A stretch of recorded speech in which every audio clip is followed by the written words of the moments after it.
Fala, superceiros, aqui é o Super Malva, vamos aí para mais uma videoaula, mas antes de mais nada, vamos para o nosso ritual padrão. Vai lá, se inscreve quem não está inscrito, dá aquela curtida, não custa nada e ajuda bastante o canal crescer e ficar fortão com cara de super-herói. Então se inscreve lá, dá aquela curtida e vem com o Super Malva. Vamos dar sequência aqui à nossa videoaula, lembrando aí, nossa primeira parte dessa videoaula está aqui embaixo na descrição, a descrição da nossa playlist, para que você não perca nenhuma aula. Nós estamos aqui na segunda aula e para a gente não ter aí, repetir tudo, assista a primeira aula para poder dar a sequência aqui. Concurso aberto aí, 2023, na Prefeitura de Campinas, na área da educação, e nós vamos aqui fazer videoaulas acerca do concurso de diretor de ensino, tá bom? Então, vamos aqui para a segunda parte da aula, indagações sobre currículo, diversidade e currículo.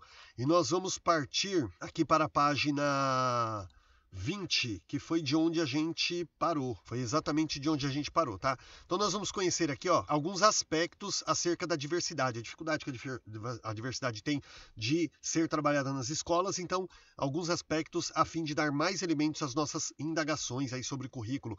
Terminamos a nossa primeira aula falando ali sobre que a diversidade, ela sempre foi entendida ali como uma deficiência física, como uma necessidade especial, e a diversidade vai muito além disso. Então tá aqui alguns aspectos, e a gente vai começar a trabalhar cada um deles agora nessa aula, tá bom?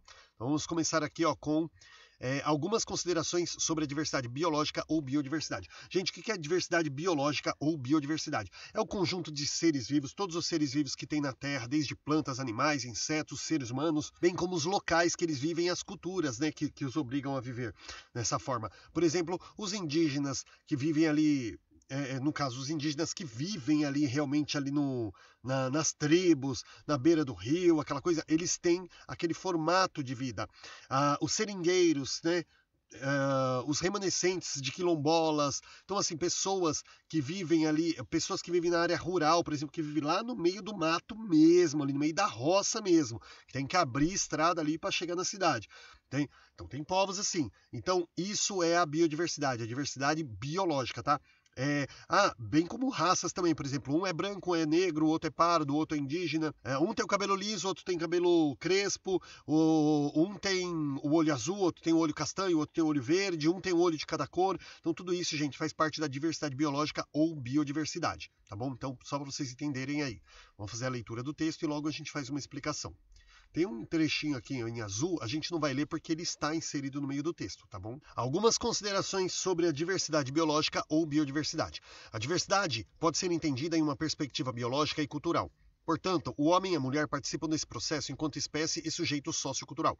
Do ponto de vista biológico, a variedade dos seres vivos e ambientes em conjunto é chamada de diversidade biológica ou biodiversidade. Nessa concepção, entende-se que a natureza é formada por vários tipos de ambientes e cada um deles é ocupado por uma infinidade de seres vivos diferentes, que se adaptam ao mesmo. Mesmo os animais e plantas pertencentes à mesma espécie apresentam diferenças entre si. Os seres humanos, enquanto seres vivos, apresentam diversidade biológica, ou seja, mostram diferenças entre si. No entanto, ao longo do processo histórico e cultural e no contexto das relações de poder estabelecidas entre os diferentes grupos humanos, algumas dessas variabilidades do gênero humano recebem leituras estereotipadas e preconceituosas. Passaram a ser exploradas e tratadas de forma desigual e discriminatória. Por exemplo, os indígenas, até então chamados ali de índios, eles sempre foram caracterizados ali pelos colonizadores, pelos homens brancos, como selvagens, porque o índio, na época chamada assim, ele chegava, ele estava ali quieto na terra dele, chegava ali em embarcações, desciam na terra cheio de armas e ferramentas e aquelas coisas para fazer explorações. E o que os índios, os indígenas, eles faziam? Eles defendiam a terra deles, tinham medo, falou, o que esse povo quer aqui? Eles tinham medo e eles defendiam ali suas famílias, suas tribos, e desse modo, quando eles atacavam, eles eram vistos como selvagens. Então eles sempre foram estereotipados ali, até mesmo nos filmes americanos antigos, sempre ali estereotipados como vilões, tá? Então é uma das formas discriminatórias aí que foi visto por certos grupos. Por isso, ao refletirmos sobre a presença dos seres humanos no contexto da diversidade biológica, devemos entender dois aspectos importantes. O ser humano, enquanto parte da diversidade biológica, não pode ser entendido fora do contexto da diversidade cultural. Segundo, toda a discussão a que hoje assistimos sobre a preservação, conservação e uso sustentável da biodiversidade não diz respeito somente ao uso que o homem faz do ambiente externo, mas sobretudo da relação deste como um dos componentes dessa diversidade. Ou seja, os problemas ambientais não são considerados graves porque afetam o planeta, entendido como algo externo. mas porque afetam a todos nós e colocam em risco a vida da espécie humana e das demais espécies. Lamentavelmente, o avanço tecnológico do qual nos gabamos como seres dotados de razão e capazes de transformar a natureza não tem significado avanço para a própria biodiversidade da qual participamos. Existem grupos humanos que, devido à sua história e cultura, garantem sua sobrevivência e produzem conhecimentos por meio de uma relação mais direta com o ambiente em que vivem. Caso ali, pessoas que mexem diretamente com a terra, com o campo, eles têm uma ligação muito maior ali com a sustentabilidade, tipo aquela coisa, eu planto e como, né? Eu como aquilo que eu planto, replanto e vou, caço e pesco. Então, assim, eles têm uma sustentabilidade muito maior sem agredir o meio ambiente. Entre eles, podemos destacar os indígenas, as comunidades tradicionais, como os seringueiros, os remanescentes de quilombos, os trabalhadores do campo e demais povos da floresta. Esses constroem conhecimentos variados a respeito dos recursos da biodiversidade que nem sempre são considerados pela escola. Nos últimos anos, esses grupos vêm se organizando cada vez mais e passam a exigir das escolas e dos órgãos responsáveis por elas, né, o direito ao reconhecimento dos seus saberes e sua incorporação aos currículos. Além disso, passam a reivindicar dos governos o reconhecimento e posse de suas terras, assim como a redistribuição e ocupação responsável de terras improdutivas. A falta de controle... aqui, gente, explicou exatamente o que eu já tinha falado, né? Essa questão... os indígenas, comunidades tradicionais como seringueiros ali, e os remanescentes de quilombo, trabalhadores do campo, tá vendo? Tudo isso que eu acabei de explicar. Eles têm um contato maior com a terra, trabalham muito mais a biodiversidade ali, eles trabalham muito mais a autossustentabilidade sem agredir a natureza. Por exemplo, para você comprar uma água no semáforo, por exemplo, aquela água, olha, tem aquela questão do plástico, foi extraído ali da natureza para fazer aquele plástico e vai voltar para a natureza de uma forma negativa, porque ele vai ser jogado ali e ele não será consumido ali em menos de 1 ou 2 séculos, tá? Então, um refrigerante, uma caixinha longa-vida, tudo que a gente compra hoje ali é necessário aquela exploração da natureza para fazer esses utensílios que não são reutilizáveis. Mas nós estamos trabalhando aqui como que chama a palavra lá? A reciclagem. A reciclagem, muitas vezes, ela sai até mais caro do que você fabricar novos produtos. Então, você vê o contato que eles têm, quanto que eles agridem menos e muitas vezes não são reconhecidos pela escola seus modos de vida. São, às vezes, nas escolas antigas aí, nos métodos antigos e alguns atuais, eles até falam assim que são subvidas, né? Eles não são desenvolvidos como nós, eles não têm acesso à internet, eles não têm água quente no chuveiro, eles têm que esquentar água na fogueira lá para tomar banho. Claro que isso é muito raro ter isso aí, mas ainda tem. E às vezes você fala assim, mas não tem água no chuveiro. Poxa, mas ele tem um contato com a natureza ali, ele não liga de esquentar a água, tomar banho ali na chuca-chuca, né, como a gente fala, mas ele também tem um método de vida que ele não agride em nada a natureza, ele começa até a fazer parte dela. Só hoje eu tô com a minha rinite atacada aqui, então toda hora eu tenho que dar uma pausa no vídeo aqui, porque... A falta de controle e de conhecimento dos fatores de degradação ambiental, dos equilíbrios ecológicos de qualquer parte do sistema da expansão das monoculturas, a não efetivação de uma justa reforma agrária, entre outros fatores, tem colaborado para a vulnerabilidade desses e outros grupos. Tal situação afeta toda a espécie humana da qual fazemos parte. Coloca em risco a capacidade de sustentabilidade proporcionada pela biodiversidade. Dessa forma, os problemas ambientais, políticos, culturais e sociais estão intimamente imbricados. De acordo com Shiva, citado por Silvério, o desenvolvimento só pode ser um desenvolvimento ecológico e socialmente sustentável, orientado pela busca de políticas e estratégias de desenvolvimento alternativo para romper com o bioimperialismo, o qual impõe monoculturas. Monocultura é você achar que só aquilo que eu penso está certo, né? Só aquilo que o grupo dominante defende é que é o correto, as demais culturas ali têm que ser exterminadas, né? O desenvolvimento ecológico e sustentável e socialmente sustentável tem como orientação a construção da biodemocracia, com quem respeita, cultiva a biodiversidade. A discussão acima suscita algumas reflexões. Que indagações o debate sobre a diversidade biológica traz para os currículos? A nossa abordagem em sala de aula e os nossos projetos pedagógicos sobre educação ambiental têm explorado a complexidade e os conflitos trazidos pela forma como a sociedade atual se relaciona com a diversidade biológica? Como incorporar a discussão sobre a biodiversidade nas propostas curriculares das escolas e das redes de ensino? Um primeiro passo poderia ser a reflexão sobre a nossa postura diante desse debate enquanto educadores e educadoras e partícipes dessa mesma biodiversidade. A gente vai entrar aqui agora em diversidade cultural, mas, gente, primeiro eu vou colocar aqui uma observação. Aqui fala muito sobre essa questão da biodemocracia, né, e a questão da monocultura. Certa vez eu estava lavando meu carro aqui na minha casa, eu moro num condomínio fechado. Eu estava levando um monte de baldes grandes, assim, de 100 litros, né, estava levando vários uns 2, 3 baldes lá para fora e comecei a lavar meu carro com balde. E o meu vizinho estava lavando o carro dele e falou assim: mas para que esse monte de balde? Eu falei: porque eu uso as águas de enxágue que eu lavo a roupa para poder lavar o carro. E ele falou assim: mas isso aí para mim é porquice.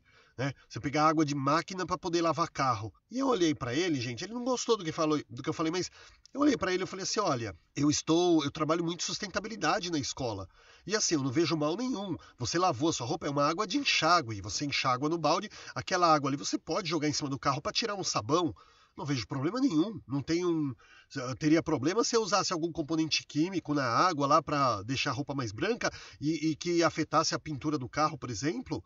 Mas assim, é uma água de enxágue, é uma água limpa, né?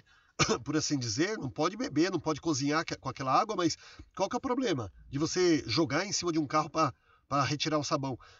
Isso aí para mim é porquice. Então, olha só, a pessoa, por exemplo, uma monocultura, para ele a cultura de lavar um carro é você catar e você tem que enxagar com a mangueira, com aquela água pura, cristalina, e desperdiça a água à vontade, né?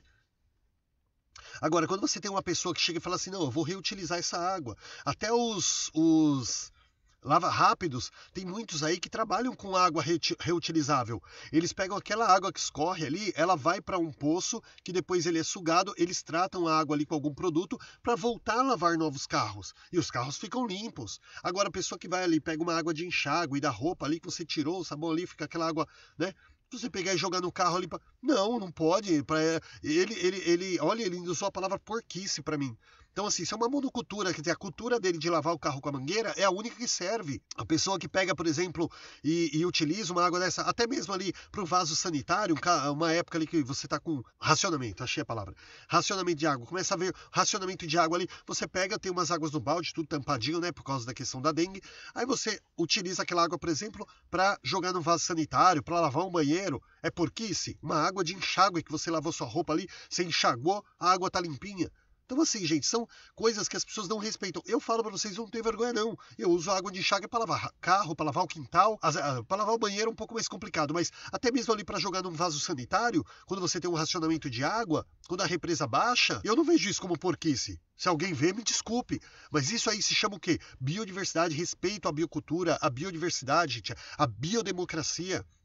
Né? A pessoa tem um estilo de vida ali que não está prejudicando ninguém, não está causando risco à saúde, à higiene de ninguém, à segurança, de nada. Eu estou reaproveitando uma água e reaproveitando ela para uma situação que eu posso.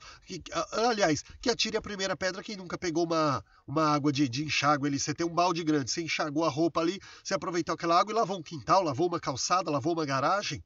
Agora é um absurdo, gente. A pessoa chega para falar que eu sou porco porque eu catei uma água de enxágue de roupa e lavei o meu carro.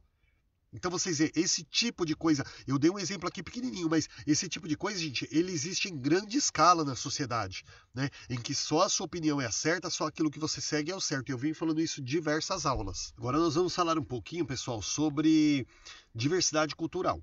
Né? Algumas reflexões. Eu tenho uma definição aqui que eu achei que é tão bonitinha sobre a diversidade cultural, eu vou ler ela para vocês. Diversidade cultural são os vários aspectos que representam particularmente as diferentes culturas, como a linguagem, as tradições, culinária, religião, costumes, modelo de organização familiar, a política, entre outras características próprias de um grupo de seres humanos que habitam em determinado território. Então, assim, pessoal, diversos tipos de costumes, de região, a culinária utilizada em cada região, a forma como a pessoa vive, a forma como a pessoa fala, os dialetos, os verbetes, tudo isso, gente, influencia na diversidade cultural, o modo de pensar, aquilo, as ideias que a pessoa defende, tá? Então, uma forma rápida aí da gente entender um pouquinho sobre diversidade cultural.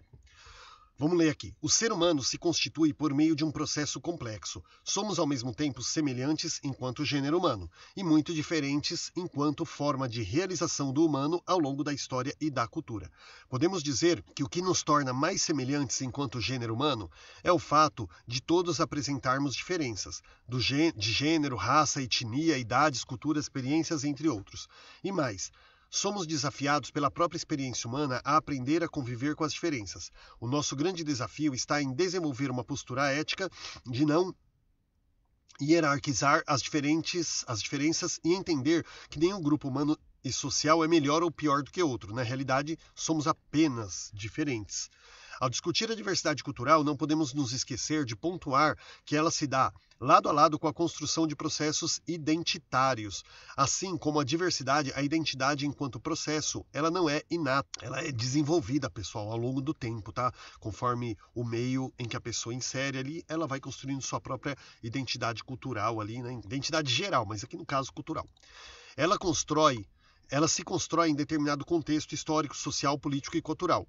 Jacques Dadesky, isso mesmo, destaca que a identidade, para se construir como realidade, pressupõe uma interação. Minha rinite hoje tá a 1000 por hora, pessoal. Não tô resfriado, é minha rinite mesmo que não tá legal. A ideia que o indivíduo faz de si mesmo, de seu eu, intermediada pelo reconhecimento obtido por outros em decorrência de sua ação. Assim como a diversidade, nenhuma identidade é construída no isolamento. Ao contrário, ela é negociada durante a vida toda dos sujeitos por meio do diálogo parcialmente exterior, parcialmente interior com os outros. Tanto a identidade pessoal quanto a identidade social são formadas em diálogo aberto. Estas dependem da maneira vital das relações dialógicas com os outros. A diversidade cultural varia de contexto para contexto. Nem sempre aquilo que julgamos como diferença social, histórica e culturalmente construída recebe a mesma interpretação nas diferentes sociedades. Além disso, o modo de ser e de interpretar o mundo também é variado e diverso. Por isso, a diversidade precisa ser entendida em uma perspectiva relacional, ou seja, as características, os atributos ou as formas inventadas pela cultura para distinguir tanto o sujeito quanto o grupo a que pertence dependem do lugar por onde eles ocupado na sociedade e da relação que mantém entre si e com os outros. Não podemos esquecer que essa sociedade é construída em contextos históricos, socioeconômicos e políticos tensos, marcados por processos de colonização e dominação. Então, durante toda a nossa história, gente, essa questão da sociedade, ela sempre foi construída por classes dominantes, tá? Então, desse modo aí, nunca foi respeitado ali a opinião das classes minoritárias. Estamos, portanto, no terreno das desigualdades, das identidades e das diferenças. Trabalhar com a diversidade na escola não é um apelo romântico do final do século XX e início do século XXI. Na realidade, a cobrança hoje, feita em relação à forma como a escola lida com a diversidade no seu cotidiano, no seu currículo, nas suas práticas, faz parte de uma história mais ampla. Tem a ver com as estratégias por meio das quais os grupos humanos considerados diferentes passaram cada vez mais a destacar politicamente as suas singularidades, cobrando que as mesmas sejam tratadas de forma justa e igualitária, desmistificando a ideia de inferioridade que paira sobre alguma dessas diferenças socialmente construídas e exigindo que o elogio à diversidade seja mais do que um discurso sobre a variedade do gênero humano. Olha só, eu tô lendo muito, gente, porque assim, é tudo muito claro aqui, né? Eu já venho falando isso, inclusive na primeira aula. Eu vou só concluir aqui e vou dar uma explicadinha para vocês, mais ou menos do que fala aqui, mas é um negócio meio autoexplicativo, por isso que eu não posso perder tempo aí explicando parágrafo por parágrafo. Ora, a diversidade faz parte do acontecer humano, então a escola, sobretudo a pública, é a instituição na qual as diferentes presenças se encontram. Então, como essa instituição poderá omitir o debate sobre a diversidade e como os currículos poderiam deixar de discuti-la? Isso aqui foi falado na primeira aula e eu vou dar uma repetidinha para vocês. Outra coisa que está falando aqui, algumas dessas diferenças socialmente construídas e exigindo que o elogio à diversidade seja mais do que um discurso. Gente, eu falei isso na primeira aula, vou só dar uma repetida rápida aqui para vocês. A série Todo Mundo Odeia o Chris tem uma cena lá que ele falava assim que o lado bom ou o lado estranho de ser o único negro da escola é que a professora te defende mais do que defende os outros. E que, às vezes, ela te defende até quando ninguém fez nada de errado com você. Então, assim, essa coisa de você querer tratar a diversidade como um coitadismo, tipo, olha, porque aquele aluno com deficiência tem que deixar ele fazer o que ele quer. Não, não tem que deixar. Ele é uma inclusão e ele vai ter que aprender ali a divisão, de acordo com as necessidades, o grau de criticidade ali da deficiência do aluno, mas ele tem que aprender que ele é parte de um todo. Não é porque ele tem uma deficiência que ele vai ser tratado ali como uma situação especial, né? Vai ser feito tudo o que ele quer, ele é prioridade em tudo. Não, de forma nenhuma. E o mesmo também, caso do Todo Mundo Odeia o Chris, você tem alguns alunos negros e a sala de maioria branco. Você vai ficar defendendo. Outro exemplo que eu posso dar aqui é no filme Duelo de Titãs, lá de 2002, com Denzel Washington, que o professor, né, negro, ele foi treinador, né, negro, ele foi montar um time de futebol americano e o que era treinador virou a assistente dele. E muitas vezes aquele treinador branco, cada vez que o negro chamava a atenção de um aluno negro, ele ia lá e botava na equipe dele. Então aquilo começou a irritar o treinador negro, porque ele falou assim, olha, você está protegendo os negros por quê? Porque ele é negro? Quer dizer, eu não vi você, quando eu chamei a atenção do fulano, que era branco, eu não vi você pegar na mãozinha dele, colocar ele num canto. Agora, você fica puxando, ele não usou essa palavra, mas assim, puxando o saco dos negros, você não sabe o que esses garotos pensam. Deixa eu falar uma coisa pra você, ele é negro. E a vida, esse mundo aí fora, não vai ter piedade nenhuma dele por causa da cor dele. Pelo contrário, esse mundo vai classificá-lo e rotulá-lo por causa da cor dele. Então você não pode passar a mão na cabecinha dos alunos negros aqui. Você tem que mostrar pra ele que ele tem que ser forte. Assim como você faz com os brancos, porque o branco não tem que se preocupar com a cor, o negro tem. Então, assim, foi um discurso muito legal que ele colocou ali. Por quê? Porque o branco queria... Ai, tadinho, chamou a atenção do aluno negro, deixa eu ir lá passar a mão na cabeça dele. E não é isso que seja questão de cor, de raça, de costume, de cultura, seja de uma região que a pessoa veio. Não importa, gente, uma deficiência física, intelectual, não importa, gente. Você não pode tratar a diversidade assim como um coitadismo. Ai, ó, parabéns, o aluno seu faz atividade? Ah, muito bom, continua. O aluno com deficiência, um aluno diferenciado ali que tem uma diferença, qualquer que seja ela, ele faz uma atividade. Parabéns! Gente, atividade desse aqui. Então, por que isso? Você tem que tratar todos iguais. Não é querer mostrar que você tem uma preocupação maior, porque parece assim que se você não tratar uma pessoa que tem uma diversidade diferente da maioria daquele grupo, se você não tratar ele de uma forma especial, parece que você está discriminando. E não, você discrimina se você negligenciá-lo na sala de aula, negligenciar suas culturas, suas necessidades. Agora, uma vez que você está atendendo, está trabalhando aquilo, você não tem por que tratá-lo melhor do que ninguém. Mas o que entendemos por currículo? Segundo Antônio Flávio Moreira e Vera Kandal, existem várias concepções de currículo, as quais refletem variados posicionamentos, compromissos e pontos de vista teóricos. As discussões sobre currículo incorporam com maior ou menor ênfase debates sobre os conhecimentos escolares, procedimentos pedagógicos, relações sociais, os valores e as identidades dos nossos alunos e alunas. Os autores se apoiam em Silva ao afirmarem que, em resumo, as questões curriculares são marcadas pelas discussões sobre conhecimento, verdade, poder e identidade. Retomo aqui uma discussão já realizada em outro texto. O currículo não está envolvido em um simples processo de transmissão de conhecimentos e conteúdos. Possui caráter político e histórico e também constitui uma relação social, no sentido de que a produção de conhecimento nele envolvida se realiza por meio de uma relação entre pessoas. Segundo Thomas Tadeu da Silva, o conhecimento e a cultura e o currículo são produzidos no contexto das relações sociais de poder.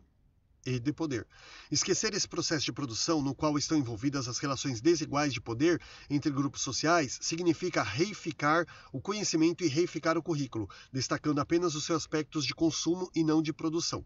Então esses dois parágrafos aqui que foram lidos agora, ele fala muito sobre essa questão que o currículo ele tem um caráter político e social, ou seja, ele está intrinsecado ali na sociedade. Você tem que trabalhar um currículo, gente, de acordo... Vou usar termo escola, de acordo com a realidade social ali. Então você não vai trabalhar um currículo assim, olha, português, matemática, todo mundo aqui tem que ir na missa, todo mundo tem que ir no culto, quem é evangélico, todo mundo tem que votar, todo mundo vai na feira, vai no supermercado. Bom, vamos trabalhar a diversidade agora?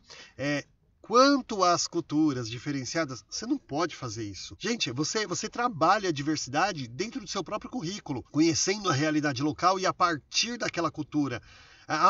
Ficou difícil, porque aqui nós temos gente de tudo que é igreja, de tudo que é crença, de tudo que é religião.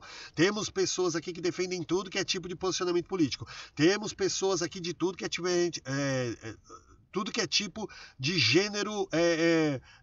de orientação sexual. Nós temos aqui diferentes tipos de famílias. Tá bom, então você tem uma comunidade riquíssima para você trabalhar. com diversas formas de pensar, de agir, de viver, diversas formas ali, de famílias inclusive, né? Olha, eu, por exemplo, vivi, gente, num lar que, para a época em que eu vivi, era um lar disfuncional. Era uma família, eu fui criado pelos meus avós paternos, nunca conheci, até hoje, gente, nunca conheci ninguém da minha família materna, né, parte da minha mãe, nunca conheci minha mãe, acho que eu vi a minha mãe umas 2 vezes na vida e eu tenho raríssimas lembranças dela, acho que eu tinha 2, 3 anos a última vez que eu vi a minha mãe. Meu pai, eu fui ter contato com ele quando eu já tinha 18 anos de idade, eu fui criado pelos meus avós a vida inteira. E isso na época, uma coisa absurda, né? Aquele aluno tá tendo dificuldade, porque ele é criado com vó. Era mais ou menos isso, embora eu nunca tive dificuldade na escola. Mas assim, era tudo estereotipado. Imagina hoje, nós temos aí 2 pais, nós temos 2 famílias com 2 pais, famílias com 2 mães, nós temos família aí que a mãe, por exemplo, ela divide a casa com uma amiga, não necessariamente homossexual, mas uma amiga mesmo, uma colega, as duas dividem um aluguel ali, e essa mãe, ela mora com seu filhinho. Né? Então ela e seu filhinho dividem a casa com outra pessoa. É uma família, não necessariamente tem relação com a outra, mas elas têm aquela relação de amizade, de irmandade. Às vezes mora 2 irmãs, 2 irmãos, um casal de irmãos. Então tudo isso, gente, são as famílias de hoje. A coisa vem crescendo absurdo. A diversidade. E isso o seu currículo tem que ser construído a partir disso, dessa realidade local. Olha, aqui nessa comunidade, o pessoal costuma se reunir toda sexta-feira à noite, né, para comer, para beber, para ouvir uma música, para ir num parque aqui do bairro. É assim, gente, a cultura deles não é você trabalhar tudo aquilo que você está acostumado e aí depois você vai inserir a diversidade. A diversidade, ela já é o seu currículo, beleza? Ainda, segundo esse autor, mesmo quando pensamos no currículo como uma coisa, como uma listagem de conteúdos, acabei de falar isso, por exemplo, ele acaba sendo fundamentalmente aquilo que fazemos com essa coisa, pois mesmo uma lista de conteúdos não teria propriamente existência e sentido se não se fizesse nada com ela. Nesse sentido, o currículo não restringe apenas a ideias e abstrações, mas experiências e práticas concretas, construídas por sujeitos concretos imersos em relação de poder. O currículo pode ser considerado uma atividade produtiva e possui um aspecto político que pode ser visto em 2 sentidos. Em suas ações, que é aquilo que fazemos, em seus efeitos, que é aquilo que fazem para nós. Também pode ser considerado um discurso que, ao corporificar narrativas particulares sobre o indivíduo e sociedade, participa do processo de construção de sujeitos, e sujeitos também muito particulares. Sendo assim, as narrativas contidas no currículo explícita ou implicitamente, tem umas palavrinhas aqui, corporificam noções particulares sobre o conhecimento, sobre formas de organização da sociedade, sobre os diferentes grupos sociais. Elas dizem qual conhecimento é legítimo e qual é ilegítimo, quais formas de conhecer são válidas e quais não são, o que é certo e o que é errado, o que é moral, o que é imoral, o que é bom e o que é mau, o que é belo e o que é feio, quais vozes são autorizadas e quais não são. Então aqui está falando das narrativas contidas no currículo, que é exatamente isso que a gente falou, né? O currículo ele coloca tudo aquilo que o professor ou a escola ou a maioria da sociedade ali determina, e aquele que é o minoritário ele fica marginalizado, tá? Não é respeitado. Muitas vezes a escola fala, mas a gente tem que trabalhar, né? Então tá, ele ensina tudo o que ele acha que é certo, depois ele fala, agora vamos trabalhar com a diversidade. Coleguinha, fala para mim, como você vive? Não dá, né, gente? A produção inclusive, gente, nesse filme Duelo de Titãs, tem uma cena ali que o negro, o professor, o treinador negro, ele não aguenta mais ver os jogadores se atacando entre si por causa de cor. E ele pega e fala assim, olha, a partir de agora vocês vão almoçar com um colega de cor diferente, vocês vão dividir o quarto com um colega de cor diferente, vocês vão comer com um colega de cor diferente, eu já falei, né, almoçar, e vocês vão aprender um pouquinho mais sobre eles. E aí tem uma cena que um rapaz bem preconceituoso, ele fica assim pro negro, seu pai trabalha com o quê? Peraí, você tem pai, né? Aí, tenho meu pai sim. Então ele trabalha com o quê? Peraí, seu pai trabalha, né? Então ele mostrava assim um estereótipo, porque porque o garoto era negro, talvez ele não tivesse pai. Ele tinha pai, tá bom, mas porque o pai era negro, talvez esse pai não tivesse um emprego. E começava ali aquele excesso de preconceito, é mais ou menos isso, essa classificação. E não é assim, peraí, vamos falar com o negro ali, vamos perguntar para ele como é o meio de vida dele. Não, o negro ali, ele faz parte daquela sala, o indígena, No caso aqui da Prefeitura de Guarulhos, nós temos tido aí uma inserção muito grande de pessoas bolivianas, né? Então, vamos agora perguntar para o boliviano. Não, gente, ele faz parte da sala de aula e nós vamos trabalhar ali tendo ele como parte daquilo, e não vamos trabalhar o currículo brasileiro e agora vamos perguntar sobre a cultura do boliviano, certo? A produção do conhecimento, assim como sua seleção e legitimação, está transpassada pela diversidade. Não se trata apenas de incluir a diversidade como um tema nos currículos. Já está meio repetitivo isso, né? As reflexões do autor nos sugerem que é preciso ter consciência, enquanto docentes, das marcas das diversidades presentes nas diferentes áreas do conhecimento e no currículo como um todo. Ver a diversidade nos processos de produção e de seleção de conhecimento escolar, do conhecimento escolar. O autor ainda adverte que as narrativas contidas no currículo trazem embutidas noções sobre quais grupos sociais podem representar a si e aos outros, e quais grupos sociais podem apenas ser representados ou até mesmo serem totalmente excluídos de qualquer representação. Elas, além disso, representam os diferentes grupos sociais de forma diferente, enquanto as formas de vida e a cultura de alguns grupos são valorizadas e instituídas como cânone, as de outros são desvalorizadas e proscritas. Assim, as narrativas do currículo contam histórias que fixam noções particulares de gênero, raça, classe, noções que acabam também nos fixando em posições muito particulares ao longo desses eixos de autoridade. A perspectiva de currículo acima citada poderá nos ajudar a questionar a noção hegemônica de conhecimento que impera na escola, levando-nos a refletir sobre a tensa complexa relação entre a noção e os outros saberes que fazem parte do processo cultural e histórico no qual estamos imersos.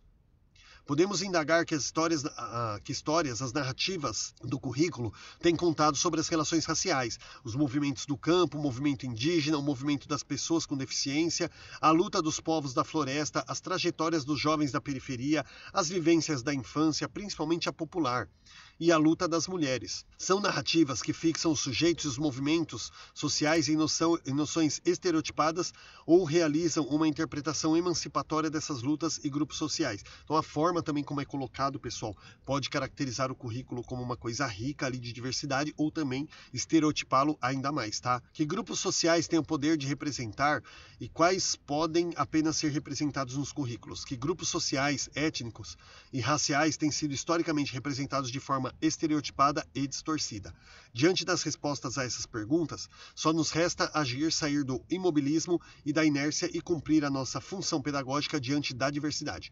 Construir práticas pedagógicas que realmente expressem a riqueza das identidades e da diversidade cultural, presente na escola e na sociedade. Dessa forma, poderemos avançar na superação de concepções românticas sobre a diversidade cultural presentes nas várias práticas pedagógicas e currículos. Finalização aqui, pessoal, para a gente entender um pouquinho sobre essa questão da diversidade na cultura, né? Cultura da diversidade aí. Quando fala assim de construir práticas pedagógicas que realmente expressem, né, a riqueza dessas identidades, aqui está falando muito, mais uma vez, sobre essa questão da maioria sobre a minoria, né? A gente tem aquela cultura fechada ali. Isso aqui é muito repetitivo, esse texto, e eu não vou ficar perdendo tempo, senão vou ficar repetindo, aí vocês vão falar, caramba, mas esse cara parece ter um texto pronto. Não, não tenho.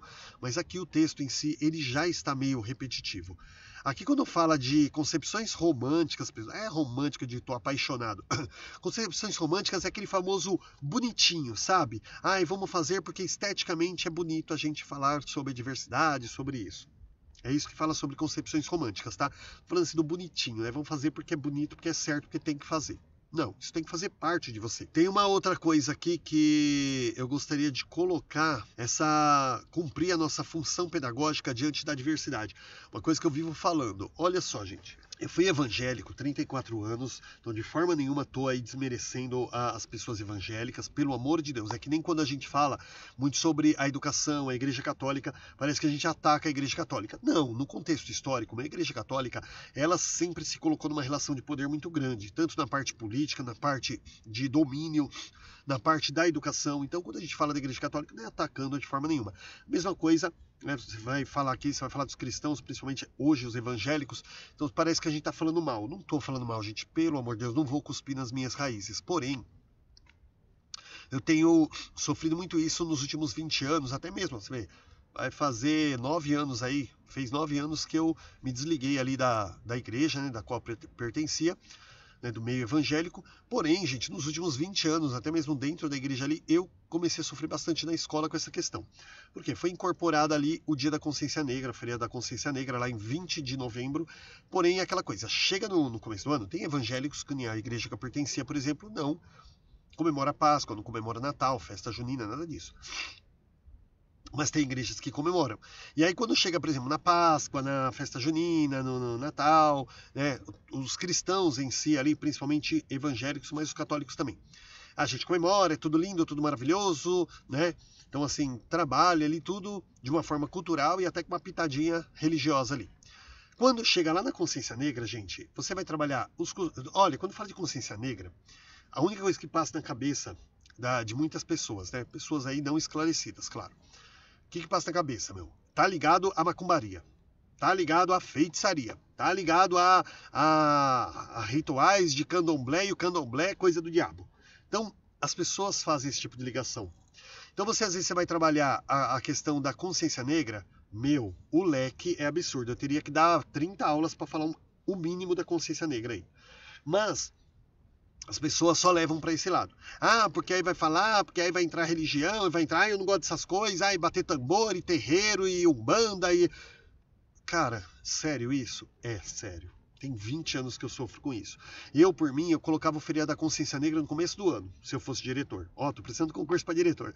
Eu colocaria isso no começo do ano. Gente, trabalhou a consciência negra, trabalhou com seriedade, trabalhou com compromisso, com respeito à diversidade, ótimo, agora a gente vai arrebentar os outros feriados. Meu, não trabalhou, fez pouco caso, faltou no dia, fez um monte de coisa ali.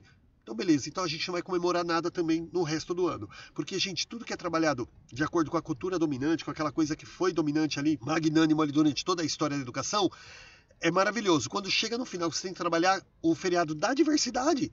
Porque é um feriado novo, é uma cultura nova que foi inserida no currículo. Aí, por que eu tô falando isso para vocês? Porque, gente, era um festival de atestado médico, no dia, na semana, licenças, e até mesmo professores que negligenciavam, colocava lá no semanário, mas não trabalhava.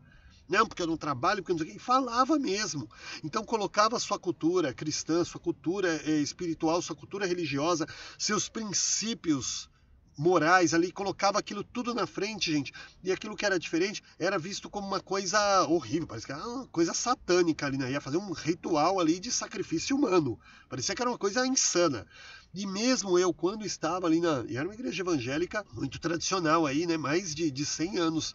Gente que só de fundação deve ter quase 200 anos, e aqui no Brasil mais de 100. Então, assim, quando você fala, né, desse tipo de assunto, as pessoas correm, elas se esquivam de tudo que é forma, elas não participam, elas não trabalham, porque acham que vão para o inferno se trabalhar. Mas quando chega lá durante todo o ano, por exemplo, as pessoas ali ligadas a esse meio, principalmente as pessoas de origem afrodescendente ali, poxa, elas trabalhavam tudo, porque elas se sentem parte daquilo. Ela também é cristã, muitas vezes ela também é evangélica, ela também participa de tudo aquilo. Quando chega lá, putz, agora vai falar um pouco da minha história, né, do sofrimento do meu povo, daquela coisa toda. Pô, meu, aí os seus colegas, cara, te dão as costas, seus colegas se esquivam, finge assim, sabe, que não estão vendo a tua cultura, que não... Porra, cara, isso não é legal. Então é um dos maiores exemplos que eu consigo dar, e claro, sempre colocando aqui meu respeito total aí, minhas raízes cristãs, minhas raízes evangélicas, mas assim, gente, poxa vida, nós temos que realmente trabalhar isso como um todo, né? Não só colocar ali a nossa cultura como magnânima, tudo é lindo, é maravilhoso, é aquela coisa, poxa, quando chega ali no momento de você trabalhar a Semana da Consciência Negra, trabalhar ali, conhecer a história do teu colega, dos antepassados, da raça do teu colega, meu, você pega licença, você falta, você vai no médico, pega um atestado de uma semana, puxa, gente, é sério. Como é que a gente vai trabalhar a diversidade, você colocando um ponto de vista absurdo desse? E, gente, isso é uma coisa extremamente presente. Eu trabalho na rede pública aí há 20 anos, e é uma coisa extremamente presente até os dias de hoje. Então eu estou colocando isso porque é muito gritante, tá? Mas isso não acontece só, né, na questão da consciência negra, isso acontece no contexto geral. Hoje, por exemplo, os índios, eles não querem ser comemorados ali o dia 19 de abril, eles querem comemorar a semana... o agosto indígena, né, que tem ali todo um movimento cultural acerca de... E nós temos que trabalhar, temos que conhecer, temos que respeitar. Isso faz parte do nosso currículo. E não chegar e falar assim, que agora cada um quer fazer o seu próprio dia, cada um... Poxa, meu... Então, se você acha que só aquilo que você pensa, então acabou, vamos acabar com a democracia e vamos voltar tudo como era antes. Colocar uma única entidade no poder para que ela determine ali, que nem a Igreja Católica, que trouxe ali os jesuítas e quiseram catequizar os índios e só aquilo que a Igreja Católica ensinava era correto. Quem tentava passar alguma coisa diferente, era exterminado ali da escola. O professor tinha que fazer aquilo que a Igreja Católica determinava. Vou fazer mais uma indicação aqui, Sociedade dos Poetas Mortos. Você tinha que passar aquilo que a escola determinava. Aí o professor queria ensinar poesia para os alunos, a seguirem seus próprios sonhos. O cara foi tirado da escola. O Sorriso de Mona Lisa também, que é meio que uma versão feminina ali do Sociedade dos Poetas Mortos. A professora, ela viu que a escola era um curso de boas maneiras para as moças se prepararem para o casamento. E ela falou, não, o casamento é decorrência da vida, o casamento não é prioridade na sua vida. Você está estudando para ser uma dona de casa? E começou ali e tal.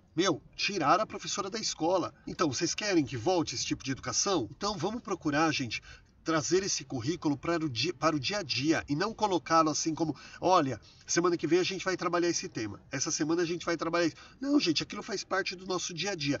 Isso aí fala sobre o respeito, sobre trabalhar e inserir realmente a diversidade cultural no currículo. Beleza? A gente vai partir para outro tema aqui, só que esse aí vai ficar para a próxima aula, tá bom, gente? Não deixa de curtir, de se inscrever, dá um apoio para que nós continuemos aí com as videoaulas para ajudar vocês. Como eu falo, eu estudando sozinho aqui eu ganho muito mais tempo, mas eu gosto de fazer a videoaula para também compartilhar, porque afinal de contas, conhecimento sem contribuição não tem significado. Então, para nos incentivar a continuar com as videoaulas, divulga para os amigos, peça para o pessoal se inscrever aí para dar um apoio, para fazer o canal crescer, até mesmo o papai, mamãe, marido, a esposa, né, o irmão, fala assim, se inscreve lá no canal do professor, se você não tiver interesse, pode desativar o sininho, mas se inscreve lá para dar um apoio, para fazer ele crescer, ele ficar contente e continua contribuindo com nossos estudos também, tá bom? Gente, uma boa aula, até a terceira parte da nossa aula.